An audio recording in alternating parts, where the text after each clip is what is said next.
오늘도 주님 안에서 복된 하루 되시기를 바랍니다. 대림절 아침 예배 네 번째 날 예배를 우리 같이 드리겠습니다. 먼저 사도신경으로 우리의 신앙을 하나님 앞에 고백하겠습니다. 나는 전능하신 아버지 하나님 천지의 창조주를 믿습니다. 나는 그의 유일하신 아들 우리 주 예수 그리스도를 믿습니다.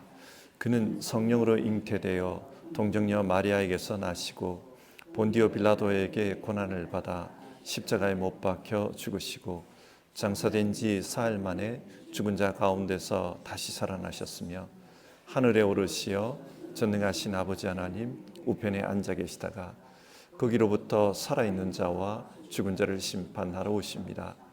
나는 성령을 믿으며 거룩한 공교회와 성도의 교제와 죄를 용서받는 것과 몸의 부활과 영생을 믿습니다. 아멘. 찬송가 84장입니다. 찬송가 84장 온 세상이 캄캄하여서 우리 1절과 2절 부르고요. 김부근 장로님께서 기도 인도하시겠습니다. 84장입니다.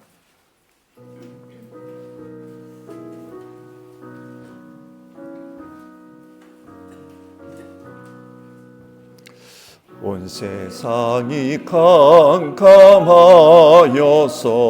참 빛이 없었더니 그 빛나는 영광 나타나 온 세계 비추었네.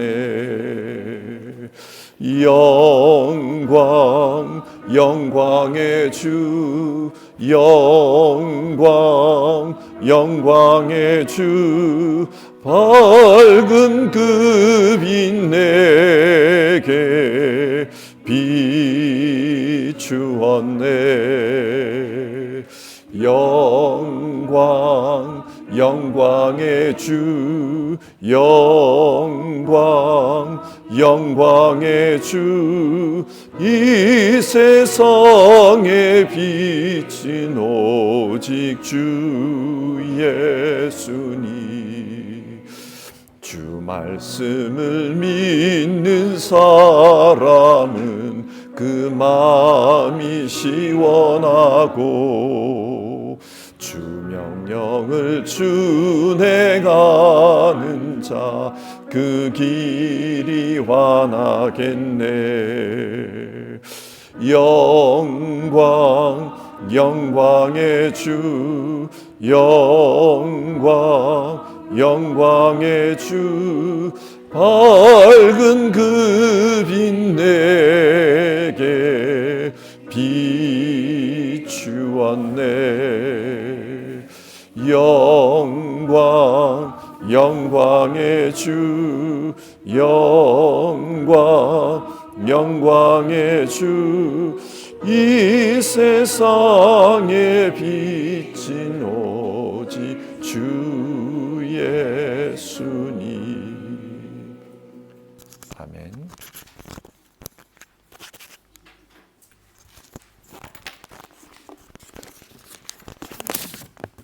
기도하시겠습니다.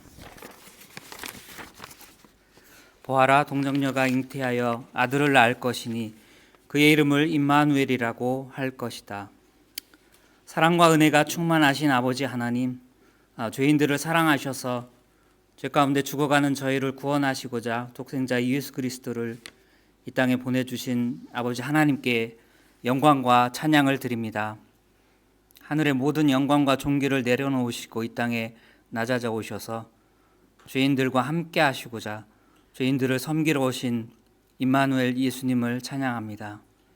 저희와 함께 하셔서 저희의 모든 죄를 담당하시고 저희 마음의 상처와 아픔, 인생의 괴로움들을 아시고 함께 아파하시고 싸매주시고 고쳐주시는 주님께 감사를 드립니다. 대림절을 맞아 저희가 세상에서의 분주함을 내려놓고 죄인들과 임마누엘 하시고자 겸손히 말구의 아기의 모습으로 나신 예수님을 기쁨으로 영접하게 하여 주시옵소서. 우리 주님의 사랑과 겸손을 배우게 하셔서 주변을 돌아보고 어려움 있는 분들을 섬기고 중보하는 시간이 되기를 기도합니다. 또한 이제는 영광으로 다시 오실 주 예수님을 기다리게 하여 주셔서 마라나타 주 예수여 오시옵소서 고대하며 살아가는 저희가 되기를 기도합니다. 세상을 너무 사랑하지 않게 하셔서 세상이 주는 안락과 즐거움에 빠지지 않게 하여 주시고 믿음의 선진들과 같이 이 땅에서 나그네로 믿음의 순례자로 예수님을 닮아가는 삶을 살아가는 저희가 되기를 간구합니다. 그리하여 우리 주님을 다시 배울 때 부끄럽지 않은 성도들이 되기를 기도합니다. 하나님 아버지, 이 이른 시간 아침 시간을 구별하여서 또 궂은 날씨를 뚫고 저희가 주님께 예배를 드리고 찬양을 드리고자 이 시간을 구별하여 여기에 모였습니다. 저희가 드리는 예배를 기뻐 받아주시고 주님 홀로 영광 받아주시옵소서. 예배 드리는 저희에게 주님의 영으로 충만케 하여 주시길 기도합니다. 이 시간 목사님께 말씀의 권세를 허락하셔서 이사야 선지자가 증거하는 메시아 예수 그리스도를 저희로 영접케 하여 주시고 듣는 저희로 주님이 어떤 분이신지 깨달아 알게 하시고 심령으로 주님을 영접케 하여 주시길 기도합니다. 이 예배의 시간과 또 이후 저희 개개인의 간절한 기도의 시간에 주님의 영으로 함께 하여 주시길 기도합니다. 우리 주 예수 그리스도의 이름으로 기도합니다. 아멘.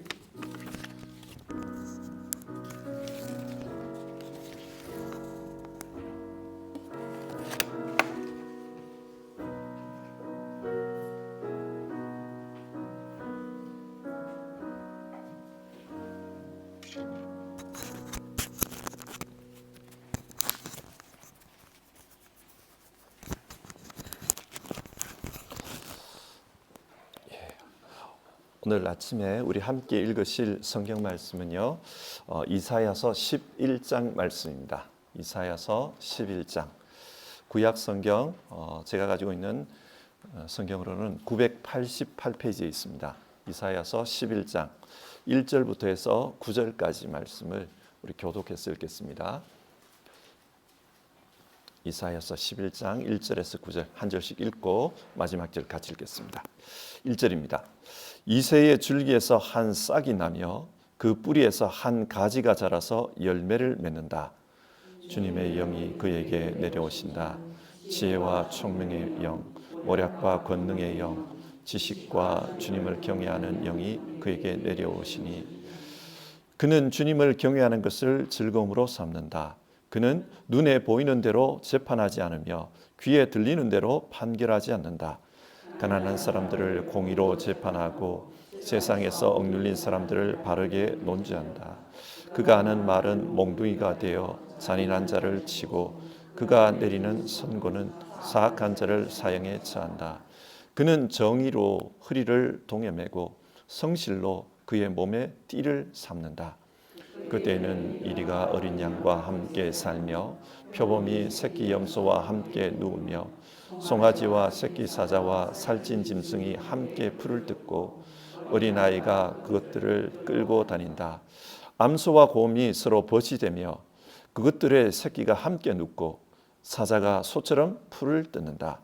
젖 먹는 아이가 독사의 구멍 곁에서 장난하고 젖된 아이가 살무사의 굴에 손을 넣는다. 같이 읽겠습니다.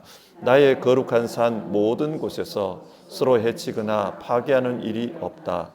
물이 바다를 채우듯 주님을 아는 지식이 이 땅에 가득하기 때문이다. 아멘. 대림절은 주님의 오심을 기다리는 절기입니다. 우리는 이 기간을 보내면서 주님이 이 땅에 다시 오시면 어떤 일이 일어날까 그런 기대를 하게 됩니다. 여러분, 주님께서 이 땅에 다시 오시면 그때 어떤 일들이 일어날까요? 오늘 성경을 보면서 이 문제에 대해서 함께 생각해 보기를 바랍니다. 오늘 읽은 이 본문은요, 주전 8세기에 주어졌던 말씀입니다. 당시 세계는 아시리아가 중심 국가로 떠오른 상태였습니다. 아시리아는 강력한 군사력을 앞세워서 세계 여러 나라들을 정복했습니다. 그리고 굉장히 잔인하게 또 무자비하게 그렇게 다스렸습니다. 어쩌면 이 아시리아는 역사 이래로 가장 야만적인 그런 통치를 했던 잔인한 나라였습니다. 그러니 이 아시리아에게 정복당했던 나라들이 얼마나 힘들었겠습니까? 이때 이스라엘 민족은 큰 위기를 당하고 있었습니다. 민족 자체가 사라질 수도 있는 그런 상황이었습니다. 남과 북으로 나눠 있는데 좀 더 힘이 강했던 북왕국은 이 아시리아에게 이미 망해버렸고 남왕국은 겨우 명맥을 유지하고 있었습니다. 그런데 이 아시리아의 철권 통치 하에 처참하게 짓밟히는 그런 식민 국가의 처지에 있었습니다. 전혀 희망이 없는 그런 상황이었습니다. 그때 하나님께서 이 말씀을 주신 겁니다. 메시아가 오실 것이다. 그런 말씀을 주셨습니다. 요한복음은 이 땅에 오신 메시아 예수님을 빛으로 묘사합니다. 창조된 것은 그에게서 생명을 얻었으니 그 생명은 사람의 빛이었다. 그 빛이 어둠 속에서 비치니 어둠이 그 빛을 이기지 못하였다. 어둠이 빛을 이기지 못합니다. 그래서 가장 어두울 때에 빛에 대한 예언을 하신 겁니다. 이처럼 이사야서는 역사가 가장 어두운 이런 때에 주께서 오실 것이다. 그 주님께서 오시면 어둠을 몰아내시고 새로운 세계가 열릴 것이다.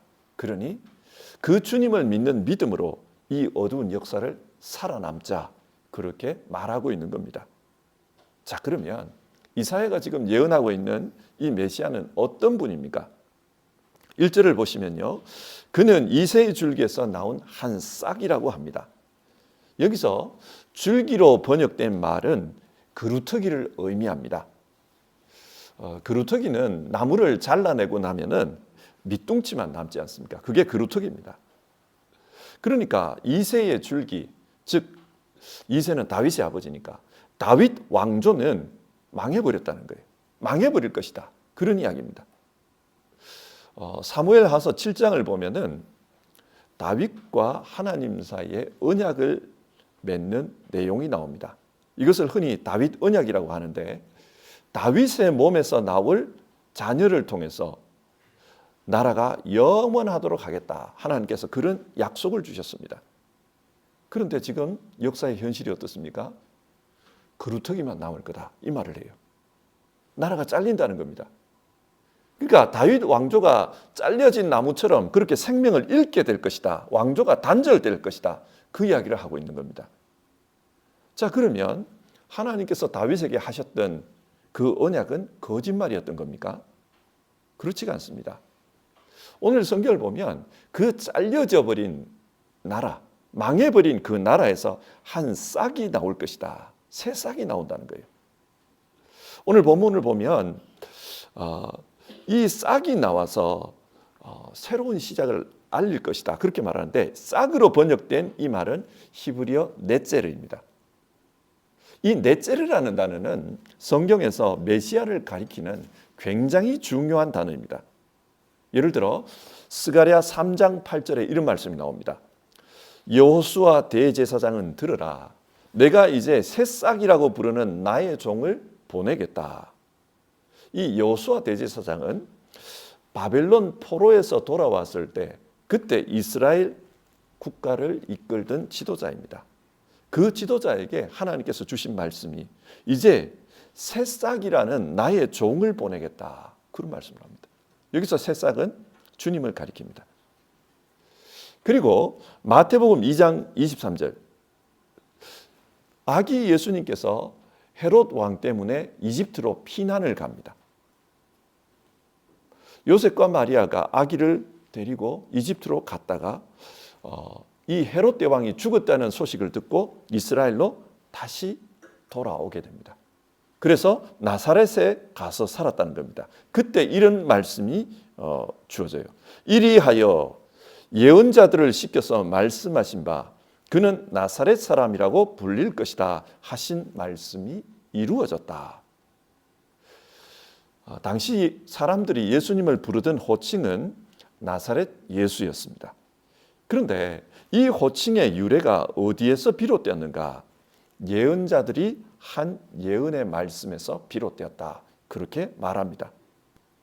그런데 조금 의아한 것은 구약 성경 어디에도 나사렛이라는 지명이 나오지를 않습니다.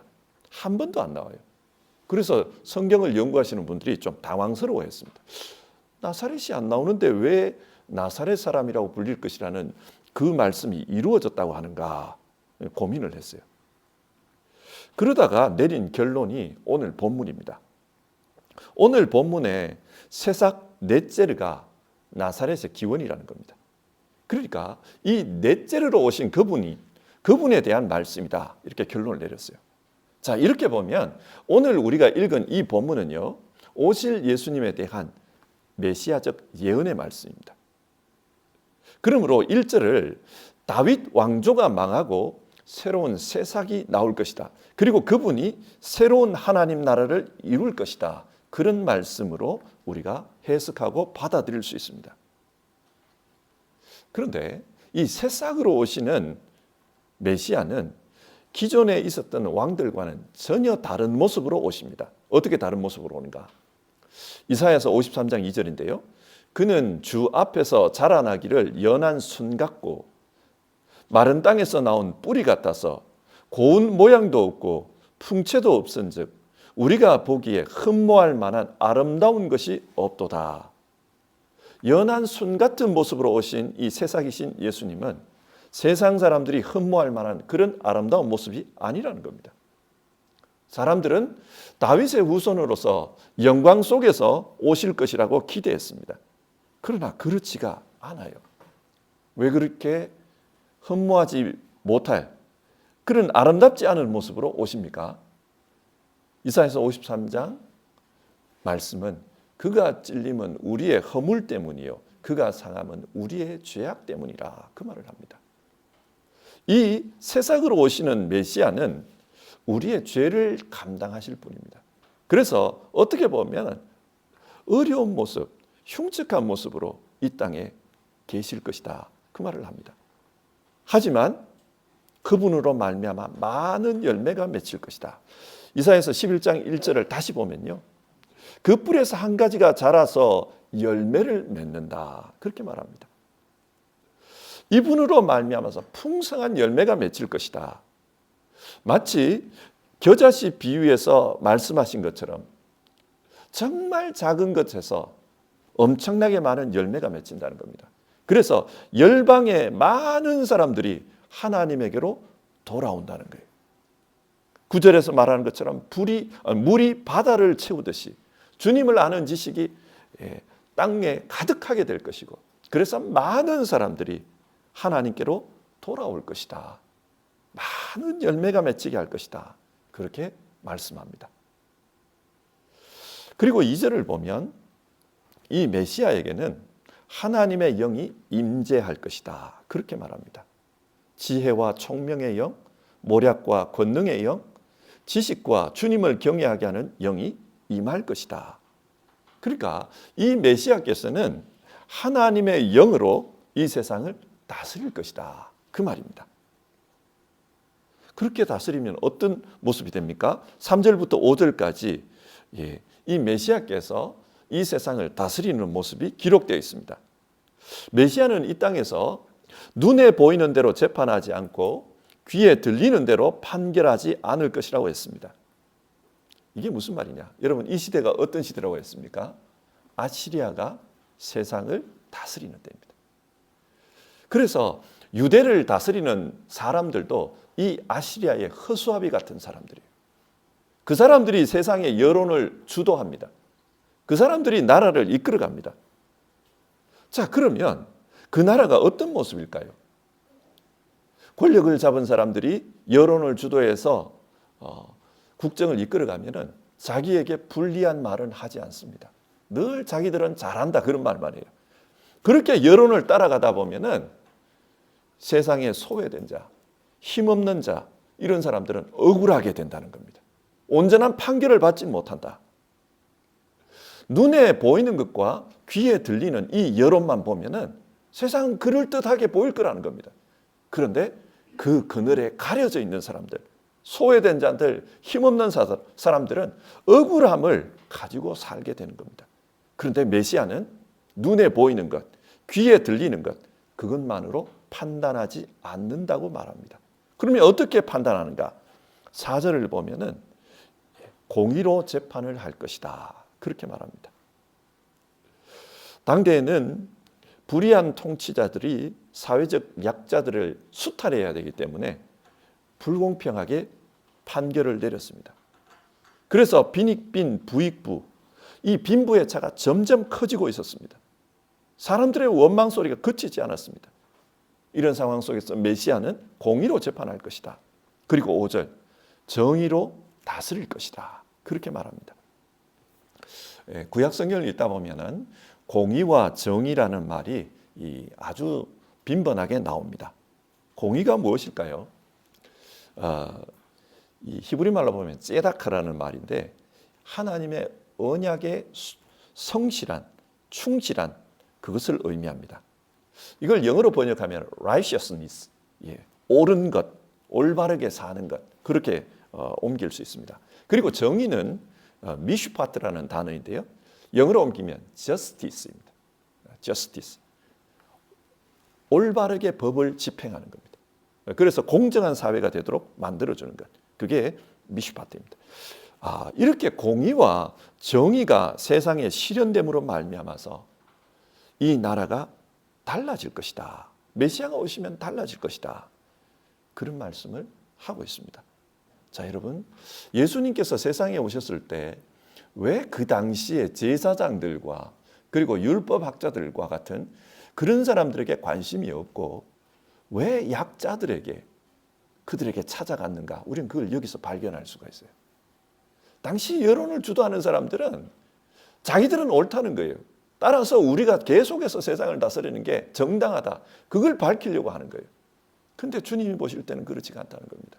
그래서 주님은 그 사람들에게 짓밟힌 그들을 찾아가신 겁니다.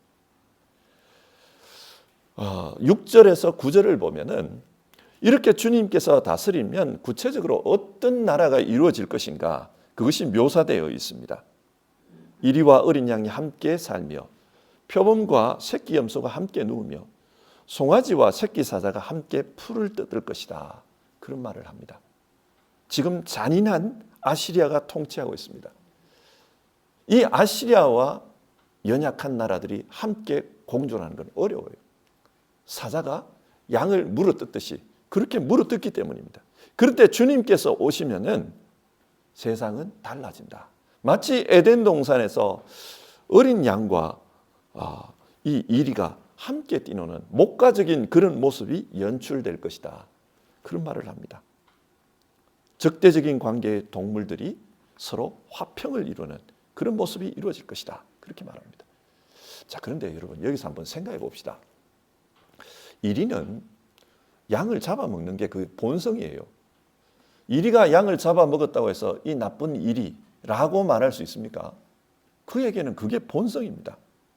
그런데 그 이리가 이 어린 양과 어떻게 함께 살 수가 있습니까? 이 이리의 본성이 바뀔 때 가능합니다. 그의 본성이 달라졌을 때 그때 함께 사는 것이 가능합니다. 무슨 말입니까? 메시아께서 오시면 이 땅의 피조물들의 본성을 새롭게 할 거라는 겁니다. 그래서 전혀 다른 세상이 열릴 거다. 우리 인간에게 한번 적용을 해봅시다. 이 동물 이야기는 동물 이야기가 아니에요.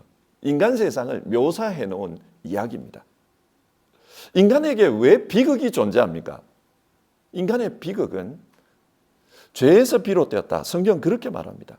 따라서 죄가 있는 한 인간의 비극은 멈추지 않을 것입니다. 그래서 메시아께서 오시면은 이 문제를 해결하십니다. 더 이상 죄가 역사하지 못하도록 사람의 본성 속에 메시아의 역사가 나타납니다. 속죄의 은혜를 베푸시고 그 본성 안에 성령을 보내셔서 하나님의 통치가 이루어지도록 하실 것이다. 그렇게 말씀하고 있는 겁니다. 이렇게 되면 사람들이 달라집니다. 하나님을 쫓아가게 됩니다. 그래서 거룩한 신의 성품에 참여하는 그런 존재로 바뀌게 될 것입니다. 언제요? 주님의 나라가 임했을 때 그렇습니다. 그래서 9절을 보시면요, 나의 거룩한 산 모든 곳에서 서로 해치거나 파괴하는 일이 없을 것이다.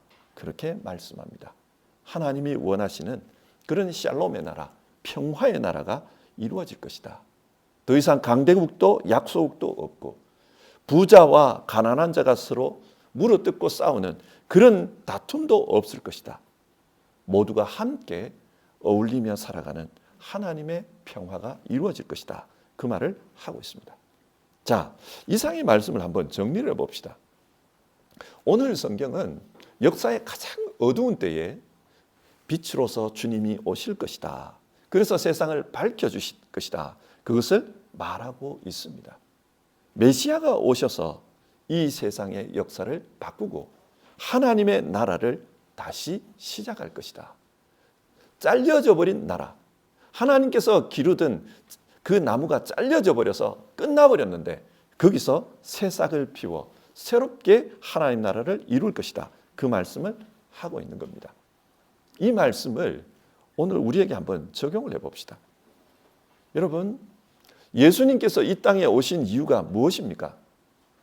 우리는 원래 대림절 기도회를 통해서 이 문제에 대해서 성경을 살펴보고 있습니다. 예수님께서 이 땅에 왜 오셨는가? 오늘 성경은 하나님의 통치를 이루기 위해서 오셨다. 그렇게 말씀하고 있습니다. 죄로 말미암아 빚어진 그 잔혹한 역사 속에 주님께서 오셔서 하나님이 원하시는 샬롬의 나라, 평화의 나라, 하나님의 나라가 이루어지게 하실 것이다. 그걸 말합니다. 그래서 어린 아이들이 독사의 그 굴에다가 손을 넣고 장난을 친다는 거예요. 한번 생각해 보십시오. 어린 아이가 그 독사의 굴에 손을 넣었다. 얼마나 위험한 일입니까? 이 땅은 이런 위기들이 계속해서 발생하고 있습니다. 전쟁이 일어나고 있고요. 그리고 강대국들끼리의 충돌이 일어나고 있고요. 또 강대국들은 그 힘으로 약소국들을 짓누르려고 하는 그런 일들이 일어나고 있습니다. 정말 어린아이가 독사굴에 손 넣는 것처럼 아슬아슬한 이런 일들이 지금 많이 일어나고 있어요. 이런 세상에 주님께서 오셨습니다. 하나님 나라를 이루기 위해서 오셨습니다. 우리가 세상을 순진하게 살면 참 좋은 건데 그런데 많은 피해를 당합니다. 약육강식의 법칙이 적용되는 이 세상에서 힘이 없으면 어려움을 당할 수밖에 없습니다. 그래서 사람들은 힘을 기르려고 하는 겁니다. 사람들은 힘을 길러야지 하나님 믿는 게 무슨 소용이 있냐. 이런 험악한 세상 속에서 하나님 믿는다고 해서 실질적으로 해결되는 게 뭐가 있냐. 그런 질문을 합니다. 그리고 한숨 쉽니다. 그런데 성경은 우리에게 이 땅의 이런 문제는 메시아께서 오셔야지 해결될 것이다. 그렇게 말해줍니다. 저는 언젠가 주님이 다시 오실 거라는 걸 믿습니다. 근데 여러분, 주님은 미래의 어느 시점에만 오시는 것이 아닙니다. 주님은 이미 오셨고 또 지금도 성령을 통해 우리 가운데 찾아오십니다. 그리고 그 주님께서 우리 가운데 찾아오시는 이유는 이런 약육강식의 법칙 속에서 정말 짐승들이 먹고 먹히는 그런 삶을 살아가는 사람들에게 하나님 나라를 주시기 위해서 오시는 겁니다. 오늘 우리에게도 주님은 오셔서 그 하나님 나라의 삶을 살기를 원하시는 겁니다. 자, 그렇다면 우리는 어떻게 살아야 될까요? 주님을 기다리면서 어떻게 살아야 될까요? 먼저 우리 안에 주님으로 말미암는 새로운 시작이 이루어져야 합니다. 오늘 성경은 주님을 잘려버린 그루터기에서 나오는 그 새싹이라고 말했습니다. 미래가 없고 완전히 망해버린 것 같은 그런 삶 속에 새싹, 넷째로서 주님은 우리를 찾아오십니다. 새로운 삶을 시작하신다는 겁니다. 성경은 우리에게 주 예수 그리스도를 믿고 옛사람은 죽고 새로운 사람으로 다시 사는 그런 일에 도전하라고 말합니다. 우리의 신앙생활은 새로운 주 안에서 시작하는 새로운 삶이다. 어떻게 해요? 주님의 영이 우리에게 오실 것이다. 그래서 우리에게 지혜를 주실 것이고 주님의 힘을 주실 것이고 그래서 우리가 이 세상을 살아갈 방법을 가르쳐 주실 것이다. 그 주님의 인도 속에서 살아가면 샬롬, 하나님의 평강이 우리에게 이루어질 것이다. 그 말씀을 합니다. 우리는 막연하게 주님을 믿는 것이 아니라 오늘 우리의 삶 속에 찾아오셔서 새로운 삶을 시작하게 하시는 그 메시아를 믿어야 됩니다. 하나님 나라를 죽은 다음에 간다면 여러분 이 땅에 살아있는 삶은 뭐가 되는 겁니까? 그러면 우리는 죽는 그날까지 계속해서 지옥의 삶을 살아야 된다는 말입니까? 그게 아닙니다. 주님께서 원하시는 것은 우리 개인의 삶이 하나님의 나라가 되게 하라는 겁니다. 우리 개인의 삶이 하나님의 나라, 하나님이 통치하는 나라가 되기 위해서는 우리 안에서 새로운 시작, 우리 안에서 새로운 역사가 시작된 것, 그게 중요합니다. 나는 예수 그리스도와 함께 죽고 나는 예수 그리스도로 새롭게 산다. 나는 성령께서 찾아오셔서 새로운 역사를 일으키는 그 성령의 바람 속에서 살아갈 것이다. 그게 필요합니다. 여러분, 우리 대림절을 지내면서 이 소망을 가지기를 바라고 그리고 이 믿음을 가지기를 바랍니다. 나는 죽고 주님께서 사시는 그 삶을 살고 싶습니다. 그리고 그 삶을 산다는 것은 구체적으로 우리가 공의와 정의로 살아가는 겁니다. 세상을 살면서 억울한 일을 당하면 나보다 약한 사람들을 보고 또 억울하게 만들고 싶은 욕망이 생기는 게 인간입니다. 내가 누군가에게 두들겨 맞으면 나보다 더 약한 사람에 가서 때려주고 싶은 게 그게 사람이에요. 그런데 이 메시아를 믿는다면 그 메시아께서 우리 삶 속에 새로운 역사를 시작하셨다면 우리도 메시아의 통치처럼 세상 속에서 공의와 정의를 실천하는 그런 사람으로 살라. 그걸 말씀합니다. 세상 속에서 다들 짐승처럼 약육강식으로 살아가는데 나 혼자 공의와 정의를 실천하는 게 그게 무슨 의미가 있을까? 그런 질문이 듭니다. 맞습니다. 별로 의미가 없는 것처럼 보일 수 있습니다.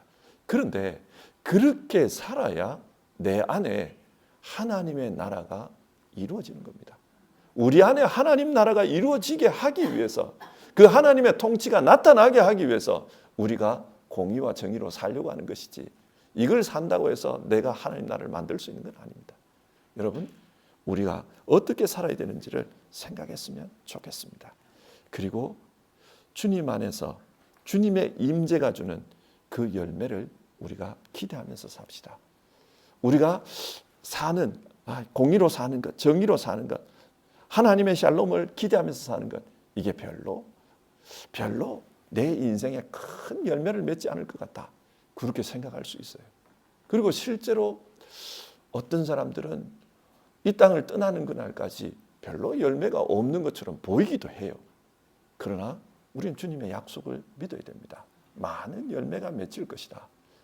주님께서 그 마태복음 25장에서 말씀하시는 것을 한번 들어보십시오. 5달란트를 받은 자가 5달란트를 남겼습니다.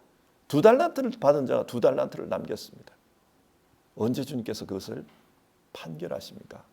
주님께서 오셨을 때입니다. 그때 판결하십니다. 그때 우리는 너는 정말 많은 열매를 남긴 사람이다. 그런 평가를 받을 수 있을 겁니다. 우리 그걸 믿고 믿음으로 살아가는 우리 모두 되었으면 좋겠습니다. 우리 개인의 삶에 하나님의 나라가 이루어지기를 그것을 힘쓰고 기대하면서 사는 우리 모두 됩시다. 우리 438장 1절과 2절 부르고요. 기도하는 시간을 가지겠습니다. 438장 내 영혼이 은총 입어 우리 1절 2절입니다.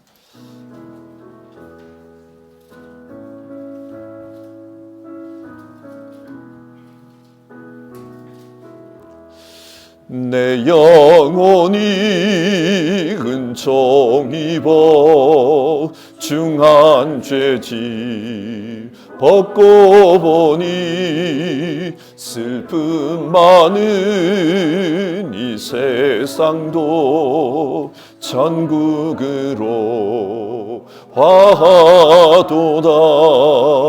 할렐루야 찬양하세.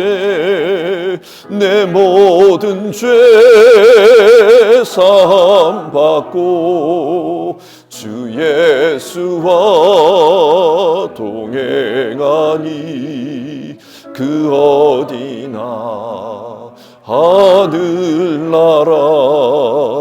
주의 얼굴 뵙기 전에 멀리 뵈던 하늘나라 내 맘속에 이루어지니 날로 날로 가깝도다.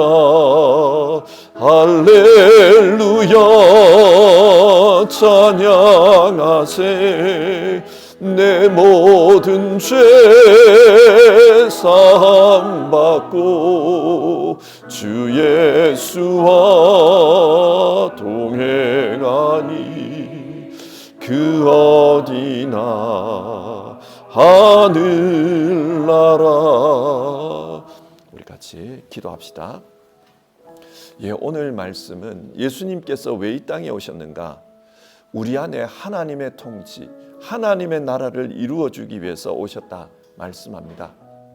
언젠가 주님께서 재림하실 때 이 땅에 하나님 나라가 이루어질 겁니다. 그러나 여러분, 우리는 미래의 막연한 시점을 기다리는 그런 사람이 아닙니다.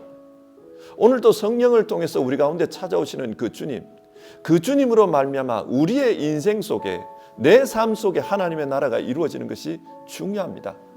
하나님께서 말씀으로 다스리시고 하나님께서 성령의 역사를 일으키시고, 그래서 과거의 옛사람은 죽어버리고 예수 그리스도로 말미암아 넷째로 새로운 삶을 살아가는 그런 우리가 되는 것, 하나님은 그걸 기대하십니다.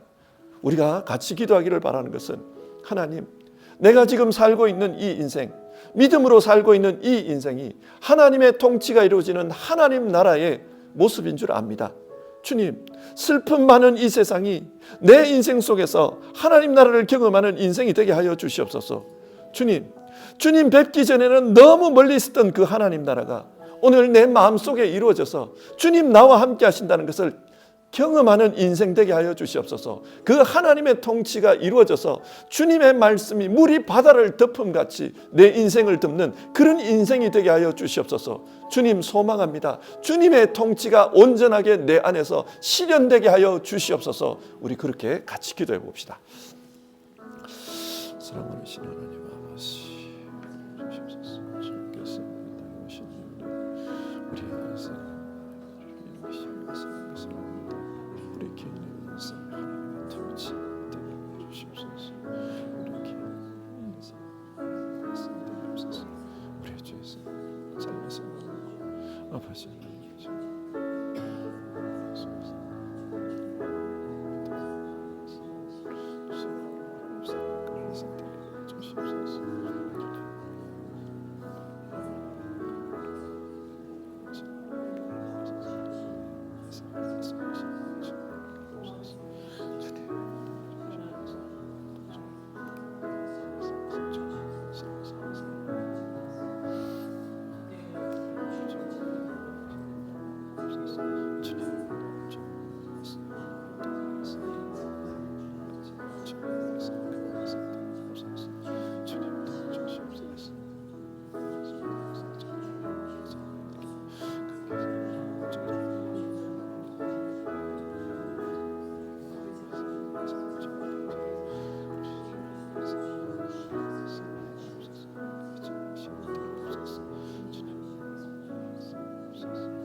하나님, 우리가 대림절 이 기도회를 하면서 주님께서 이 땅에 왜 오셨는지 그 이유를 살펴보았습니다.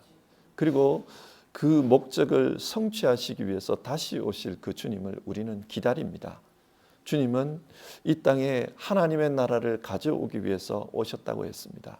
그리고 그 하나님의 나라는 정말 주님께서 다시 오실 때 완성되겠지만 지금 그 중간의 시기를 사는 우리에게는 그 하나님 나라가 우리 각자의 인생 속에 이루어지는 것이 주님의 목표고 목적이다. 그렇게 말씀을 나눴습니다. 주님, 우리 안에 하나님의 나라가 이루어지게 하여 주시옵소서. 우리 각자의 인생 속에 하나님의 통치가 이루어져서 하나님의 뜻이 실현되게 하여 주시옵소서. 주님, 간절히 빕니다.